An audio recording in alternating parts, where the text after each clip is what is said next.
આ રાધેસણ જે કૃષ્ણકુમારસિંહજી ગોહિલનું જે સ્ટેચ્યુ છે ત્યાં આગળ આ બેન ઘણા વર્ષોથી બેસે છે.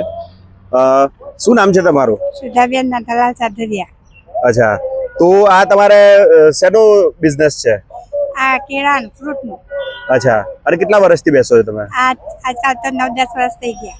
અચ્છા, 10 વર્ષથી બેસો છો.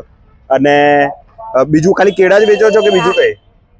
કેળા જ ને પછી દિવાળીમાં રંગોળી એવું વેચું છું, સ્ટીકરો રંગોળી. અચ્છા, સ્ટીકરો રંગોલી. રક્ષાબંધનમાં રાખડીઓ વેચું છું. અચ્છા, એટલે અમે તમને ખબર છે બિસ્કિટના પેલા પેકેટ આપતા હતા એટલે અમે કૂતરાઓને પણ આપતા હતા. હા, કૂતરાને હાલમાં નાખું જ છું. અચ્છા, રોજ 10 રૂપિયા લઈને નાખું છું. ચકલાના સેવ એવું નાખું છું, કાપી અચ્છા. નાખું. તો આ ધંધામાં પછી આ બધું પૂરું થાય છે? હવે સેવાનું કામ હવે ને તો સેવા કરતા જવાનું, ધંધો કરતું જવાનું, એમાં ભગવાન મેળવી લે. અચ્છા, તો આ બેન અહીંયા બેસે છે, આ જે સર્કલ છે ત્યાં આગળ. એટલે જે અહીંયા રાધેસણ ગાંધીનગર ની જે પબ્લિક છે એ એમના પાસેથી સામાન ખરીદી શકે છે અને મહિલા સશક્તિકરણને આગળ વધારી શકે છે. કેટલી ઉંમર છે તમારી?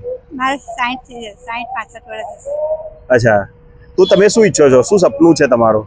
મારે કશું સપનું નહીં, ખાલી આ ધંધામાં ધ્યાન ને બસ. ઘર ને અચ્છા, બસ સારો ધંધો ચાલે? ચાલે. કોઈક દિવસ થઈ જાય ધંધો, કોઈક દિવસ ના થાય.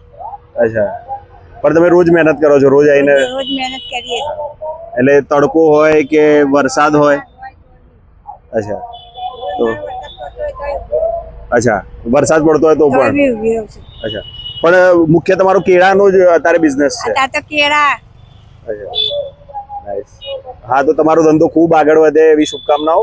અને જે ગાંધીનગરની જે જનતા છે જે આ રાધેસણ બાજુ રહે છે એ તમારા પાસેથી કંઈક ખરીદે અને તમે સશક્ત થાઓ, પરિવાર સુખી થાય એવી આશા. Thank you.